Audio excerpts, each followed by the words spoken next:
નમસ્કાર. ટાટની તૈયારીઓમાં આપણે જે શૈક્ષણિક મનોવિજ્ઞાનનો 15 ગુણનો જે ટોપિક હતો એ પૂર્ણ કર્યા પછી એક નવા ટોપિક તરફ આજે આપણે આગળ વધીએ. છેલ્લે આપણે વર્ગ વ્યવહારનો જે ટોપિકનો અભ્યાસ કર્યો, વર્ગ વ્યવહાર મૂલ્યાંકન બ્લૂમ સહિત તેમજ આંકડાશાસ્ત્ર અને ક્રિયાત્મક સંશોધનના જે 10 ગુણનો જે ગુણપાર છે એવો ટોપિક છે. 10 પ્રશ્નો પૂછાતા હોય છે. એમાં આજે આપણે મૂલ્યાંકન બ્લૂમ સહિત એનો અભ્યાસ આપણે કરીશું. તો પહેલા સમજીએ, ચલો મૂલ્યાંકન શું છે. તો વ્યાખ્યા એની કે શૈક્ષણિક ધ્યેયો વિદ્યાર્થી પક્ષે કેટલા અંશે સિદ્ધ થાય તે જાણવાની પદ્ધતિસરની પ્રક્રિયા એટલે કે મૂલ્યાંકન. આવું કોને કહ્યું છે? ગ્રાઉન્ડ લેન્ડે કહ્યું છે. કોઈ વસ્તુ કે પ્રક્રિયાનું મૂલ્ય નક્કી કરવું એને મૂલ્યાંકન કહેવાય, આવું એડમ્સે કીધું છે. મૂલ્યાંકનના ઘટકો જોઈએ, એના પ્રકારો. સ્વરૂપની દ્રષ્ટિએ ઔપચારિક અને અનૌપચારિક. પ્રક્રિયાના આધારે લેખિત, મૌખિક અને પ્રાયોગિક ક્રિયાત્મક. મૂલ્યાંકનના હેતુઓ 3 છે: રચનાત્મક, ભાવાત્મક, મનોશારીરિક. આગળ વધીએ. મૂલ્યાંકન સાથે જોડાયેલા પારિભાષિક શબ્દો તો એનું માપન, પદાર્થ, ઘટના કે અવલોકનના કોઈ સંખ્યા સાથે સાંકળવી. માપન એટલે કે કોઈ બાબતનું સંખ્યાત્મક મૂલ્યાંકન, દાખલા તરીકે વજન, સમય, દળ, ઊંચાઈ, પ્રાપ્તાંકો. માપનના 3 પ્રકાર છે: પ્રત્યક્ષ, પરોક્ષ અને સાપેક્ષ. મૂલ્યાંકન કસોટીના પ્રકારો કેટલા છે? તો લેખિત, મૌખિક અને ક્રિયાત્મક. મૂલ્યાંકન પરીક્ષણ મૂલ્યાંકન કરતા સાંકળો અને માપન કરતા વધુ વ્યાપક અર્થ ધરાવે છે. આગળ વધીએ. CGPA, cumulative grade point average. એક સેમિસ્ટરના અંતે એસજીપીએ અને 2 સેમિસ્ટરના અંતે સીજીપીએમાં સીજીપીએ વિશે વિસ્તૃતમાં માહિતી લઈએ. એની અંદર outstanding, excellent, very good, good, fair, average જેવા જે ગ્રેડ આપવામાં આવે છે, માર્ક્સ પ્રમાણે ગ્રેડ આપવામાં આવતો હોય છે. તો એમાં 90 થી 99 જે ક્રેડિટ જે છે 10 મળતી હોય છે. એના સિવાય એક્સેલન્ટ જે છે, એક્સેલન્ટની અંદર 80 થી 89 જો હોય તો એક્સેલન્ટ, અને એની અંદર ગ્રેડ આવે છે એ ક્રેડિટ 9 મળતી હોય છે. વેરી ગુડની અંદર 70 થી 79 હોય તો વેરી ગુડ મળે છે, અને એના સિવાય બી ગ્રેડ અને કેટલું 8 જેટલું ક્રેડિટ મળે છે. ગુડની અંદર 60 થી 69 હોય તો સી ગ્રેડ અને ક્રેડિટ 7. ફેરની અંદર 50 થી 59, ડી ગ્રેડ અને ક્રેડિટ 6. એવરેજની અંદર 40 થી 49 અને ઈ ગ્રેડ અને 5 ક્રેડિટ. આગળ જે છે એક પદ્ધતિ જે છે, એક પીપીટી પણ બનાવી છે, જેની અંદર હું તમને સમજાવીશ કે પર્સન્ટેજ રેન્ક કેવી રીતે મેળવવું. આજે આપણે આ વિડીયોની અંદર આંકડાશાસ્ત્ર હોય કે પછી વાત કરીએ તો મૂલ્યાંકન હોય, બ્લૂમ પદ્ધતિઓ હોય, બ્લૂમના સિદ્ધાંતો હોય, એનું વર્ગીકરણ હોય, બધું જ આપણે સમજીશું. એસજીપીએ એક સેમેસ્ટરના અંતે અપાતા ગ્રેડ. સીજીપીએ 2 સેમેસ્ટરના અંતે અપાતા ગ્રેડ પોઈન્ટ. એનું માપન સ્થિર સંખ્યાત્મક છે, મૂલ્યાંકન ગુણાત્મક છે. મૂલ્યાંકનની વિવિધ સંકલ્પનાઓ કે રચનાત્મક મૂલ્યાંકન ખૂબ જ આઈએમપી છે. ફોર્મેટિવ એસેસમેન્ટ એફએ કહેવામાં આવે છે. 2011નું જે વર્ગ ભરતીના જે નિયમો પ્રમાણે મેં એક પીપીટી પણ બનાવી છે. એમાં કયા નિયમો હતા એ પ્રમાણે તમે સમજજો. આગળ હું એક પીપીટીમાં બતાવીશ પણ, બરાબર, એ આપણે આગળ સમજીશું. ઉપયોગ: વિદ્યાર્થીઓની સિદ્ધિનું સ્તર જાણવા અને વિદ્યાર્થીઓની સિદ્ધિ પરથી નિદાન કરવા રચનાત્મક મૂલ્યાંકનનો ઉપયોગ થાય છે. વર્ગ શિક્ષણ સાથે સંકળાયેલ છે. સંકલનાત્મક મૂલ્યાંકન, સમેટિવ એસેસમેન્ટ. આ પ્રકારના મૂલ્યાંકનનું ધ્યેય વિદ્યાર્થીઓની સિદ્ધિને પ્રમાણિત કરવાનું છે. શિક્ષણનો એક સાર્થક ભાગ પૂર્ણ થયા પછી સેમિસ્ટર અથવા સત્રના અંતે ફલશ્રુતિ જાણવા માટે આ મૂલ્યાંકન કરી શકાય. મુખ્ય હેતુ શું છે કે વિદ્યાર્થીઓનું વર્ગીકરણ કરવાનું છે: પાસ, નાપાસ, પસંદ, નાપસંદ, યોગ્ય, અયોગ્ય. સત્રાંત કસોટી, વાર્ષિક કસોટી, આવી મૂલ્યાંકન કસોટી લઈને આપણે જે છે સંકલનાત્મક મૂલ્યાંકન કરી શકીએ છીએ. સતત અને સર્વગ્રાહી મૂલ્યાંકન. વિત્તીય શિક્ષણ નીતિ 1986 વિદ્યાર્થીઓના સર્વાંગીણ વિકાસ કરવાનો છે. શૈક્ષણિક બિન શૈક્ષણિક બાબતોનું મૂલ્યાંકન. વિદ્યાર્થીઓનું સામર્થ્ય અને નબળાઈઓનો ખ્યાલ આવે છે. વિદ્યાકીય બિન વિદ્યાકીય સિદ્ધિનું મૂલ્યાંકન થાય છે. ગુણાત્મક અને સંખ્યાત્મક મૂલ્યાંકન. ગુણાત્મકમાં કેન્દ્રમાં વિદ્યાર્થીઓના ગુણ અને લક્ષણો છે. વધુ ચોકસાઈ અને વધુ સમય માંગી લે તેવું છે. ભાવાત્મક અને ક્રિયાત્મક પાસાઓને વધુ મહત્વ આપવામાં આવ્યું છે. સંખ્યાત્મકમાં બુદ્ધિ, યાદશક્તિ કેન્દ્રમાં. મૌખિક, લેખિત અને પ્રાયોગિક કસોટીઓ. મૂલ્યાંકનના સાધનો જોઈએ તો કુલ 10 સાધનો લખ્યા છે. એમાં એક પહેલું શિક્ષક નિર્મિત કસોટી, પ્રમાણિત કસોટી, નિદાન, ઉપચારાત્મક કાર્ય, ઓળખ યાદી, સામાજિકતા નીતિ, પ્રસંગ નોંધ, રૂબિક, વિદ્યાર્થીઓનો પોર્ટફોલિયો અને ઓએમઆર. બ્લૂમ ટેક્સોનોમી વિશે મેં પીપીટી પણ બનાવી છે. એમાં તમને વિસ્તૃતમાં સમજાવીશ, પરંતુ થોડું ઘણું આપણે આમાં પણ જોઈ લઈએ, જે મેં આઈએમપી નોટ્સ બનાવી છે. શિકાગો યુનિવર્સિટીમાં પ્રોફેસર બ્લૂમ. સર્જન, મૂલ્યાંકન, વિશ્લેષણ, લાગુ કરવું, સમજણ, યાદ રાખવું. જ્ઞાન, સમજ, ઉપયોજન, વિશ્લેષણ, સંશ્લેષણ, સહયોગીકરણ અને મૂલ્યાંકન. બ્લૂમનું વર્ગીકરણ 3 વિભાગમાં: રચનાત્મક 1956, ભાવનાત્મક 1869 અને ક્રિયાત્મક. આ 3 ભાગોમાં બ્લૂમનું વર્ગીકરણ કરેલું છે: કોગ્નિટિવ, એફેક્ટિવ અને સાયકોમોટર. શિક્ષણ પ્રક્રિયાના આધારસ્તંભ. શૈક્ષણિક હેતુઓ કયા છે? તો અધ્યયન, અનુભવો અને અધ્યયન, મૂલ્યાંકન. બ્લૂમે પ્રશ્નોના મુખ્ય 3 પ્રકારો આપ્યા છે: નિબંધલક્ષી, ટૂંક જવાબી અને હેતુલક્ષી. કેટલા પ્રકારો આપ્યા છે પ્રશ્નોના બ્લૂમે? તો 3 પ્રકારો આપ્યા છે: નિબંધલક્ષી, ટૂંક જવાબી અને હેતુલક્ષી. અને હેતુલક્ષી એટલે કે એમસીક્યુ. બ્લુપ્રિન્ટના પરિમાણ, હેતુઓ અને વિષય વસ્તુ અને પ્રશ્ન પ્રકાર. હવે મૂલ્યાંકનના પ્રકાર જોઈએ. એમાં શાળાકીય સર્વગ્રાહી મૂલ્યાંકન, એમાં શૈક્ષણિક મૂલ્યાંકન અને સશૈક્ષણિક મૂલ્યાંકન સર્વગ્રાહી. એમાં પહેલું છે રચનાત્મક મૂલ્યાંકન, સત્રાંત મૂલ્યાંકન, સ્વ અધ્યયન કાર્યનું મૂલ્યાંકન. મૂલ્યાંકનના સોપાનો જોઈએ તો મૂલ્યાંકનનો પ્રકાર નક્કી કરવો, વિષય વસ્તુની પસંદગી, પદ્ધતિ નક્કી કરવી, સામગ્રી તૈયાર કરવી, અધ્યયતાની કસોટીનું આયોજન, મૂલ્યાંકનના આધારે પ્રાપ્તાંકો આપવા, પ્રાપ્તાંકોનું વિશ્લેષણ કરવું, પ્રાપ્તાંકો પરિણામોની સમીક્ષા કરવી, પ્રગતિ રિપોર્ટ, દરેક અધ્યયતાના પરિણામોનું રેકોર્ડ રાખવું. સતત સર્વગ્રાહી મૂલ્યાંકન, એની અંદર રાષ્ટ્રીય શિક્ષણ નીતિ 1986 પર ભાર મૂક્યો છે. ઔપચારિક અને અનૌપચારિક.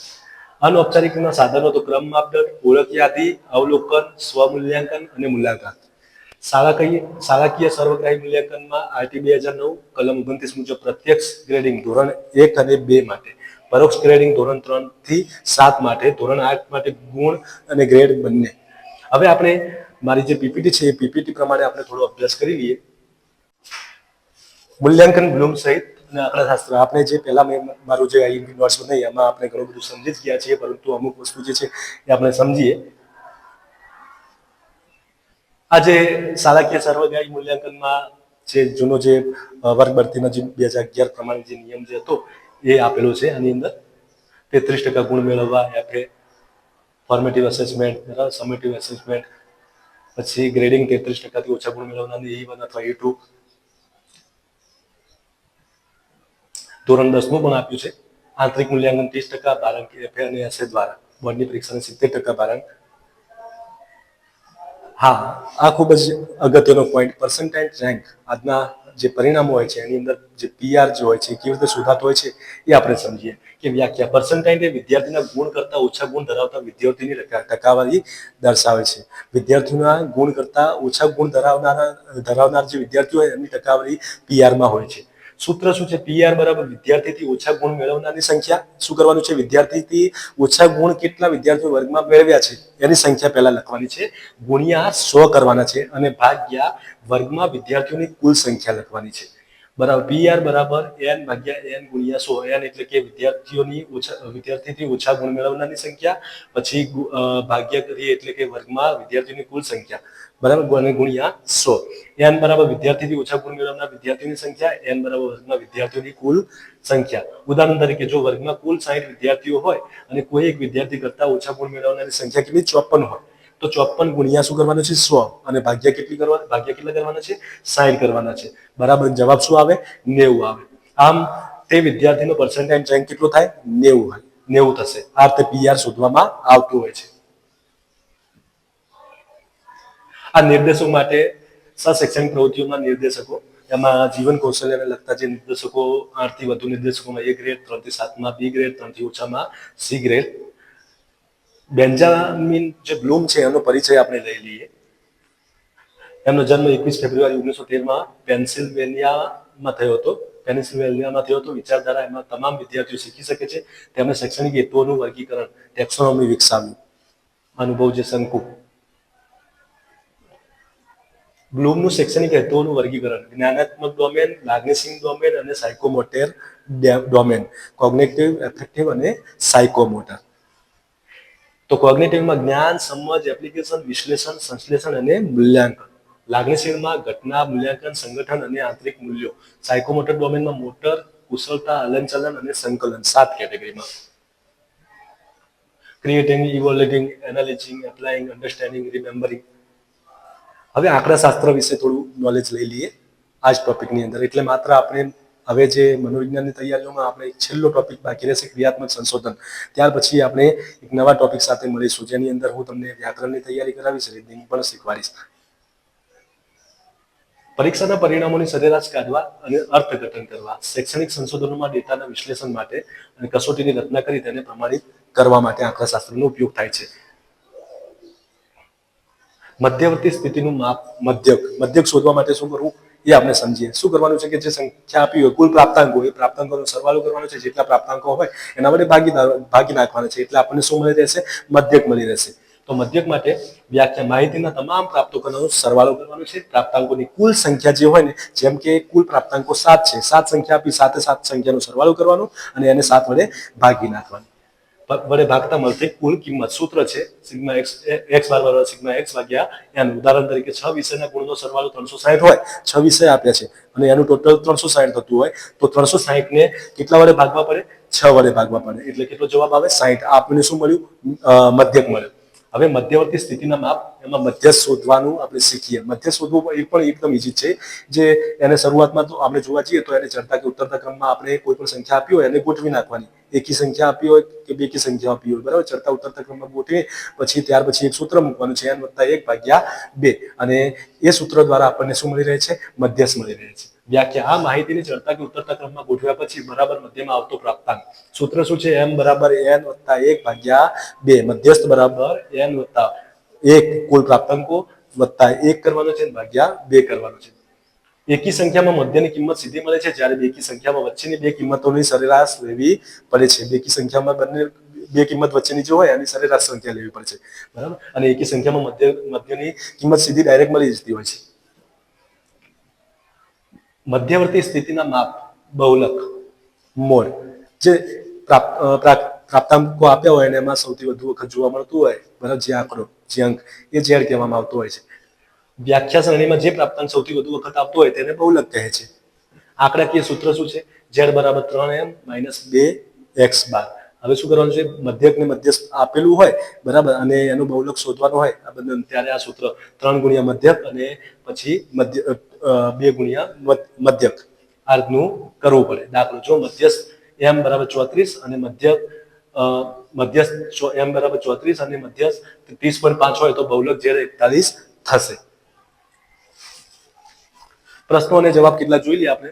મૂલ્યાંકન, એસસી નું પૂરું નામ શું થાય છે? તો સ્કૂલ બેઝ કોમ્પ્રિહેન્સિવ ઇવેલ્યુએશન, શાળાકીય સર્વગ્રાહી મૂલ્યાંકન. આ પ્રશ્ન એટલા અગત્યના નથી.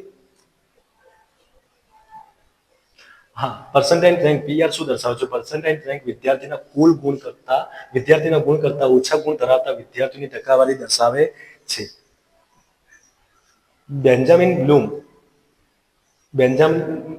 બ્લૂમને લગતા જે પ્રશ્નો છે એમાં બેન્જામિન બ્લૂમે કયા દેશના વતની હતા? તો United state of America, USA ના વતની હતા. બ્લૂમે શૈક્ષણિક હેતુઓને મુખ્ય કેટલા ડોમેન્સમાં વિભાજિત કર્યા છે? તો 3, કોગ્નિટિવ, એફેક્ટિવ અને સાયકોમોટર. ગુજરાતમાં જ્ઞાનાત્મક, લાગણીશીલ અને સાયકોમોટર. જ્ઞાનાત્મક ડોમેનનું સર્વોચ્ચ સ્તર કયું છે? તો મૂલ્યાંકન, સૌથી ઉચ્ચ સ્તર. સાયકોમોટર ડોમેન શાની સાથે સંબંધિત છે? શારીરિક કૌશલ્ય, હલનચલન અને સંકલન સાથે. બ્લૂમના મતે શિક્ષણનો મુખ્ય હેતુ શું છે? તો તમામ વિદ્યાર્થીઓ શીખી શકે તે રીતે શૈક્ષણિક હેતુઓનું વર્ગીકરણ કરવું. હવે આંકડાશાસ્ત્રને લગતા કંઈક પ્રશ્નોને આપણે જવાબ જોઈ લઈએ. મધ્યવર્તી સ્થિતિના મુખ્ય 3 માપ કયા છે? તો મધ્યક, મધ્યસ્થ અને બહુલક. માહિતીમાં સૌથી વધુ વખત પુનરાવર્તન પામતા પ્રાપ્તાંકને શું કહેવામાં આવે છે? તો બહુલક કહેવામાં આવે છે. મધ્યક શોધવાનું ગાણિતિક સૂત્ર શું છે? તો x બરાબર સિગ્મા x ભાગ્યા n. પ્રાપ્તાંકોનો સરવાળો ભાગ્યા કુલ સંખ્યા. મધ્યસ્થ શોધવા માટે સૌપ્રથમ માહિતીને કયા ક્રમમાં ગોઠવવી પડે છે? તો ચડતા અથવા ઉતરતા ક્રમમાં. બહુલક, મધ્યક અને મધ્યસ્થ વચ્ચેનો સંબંધ દર્શાવતું સૂત્ર કયું છે? તો z બરાબર 3m - 2x બાર. આ સૂત્ર વડે આપણે શું શોધી શકીએ છીએ? બહુલક, મધ્યક અને મધ્યસ્થ વચ્ચેનો સંબંધ દર્શાવી શકીએ છીએ. તો આજે આપણે મૂલ્યાંકન બ્લૂમ સહિત તેમજ આંકડાશાસ્ત્રનો જે ટોપિક હતો એ આપણે પૂર્ણ કરીએ છીએ. હવે આપણે નવા ટોપિક સાથે ફરીથી મળીશું.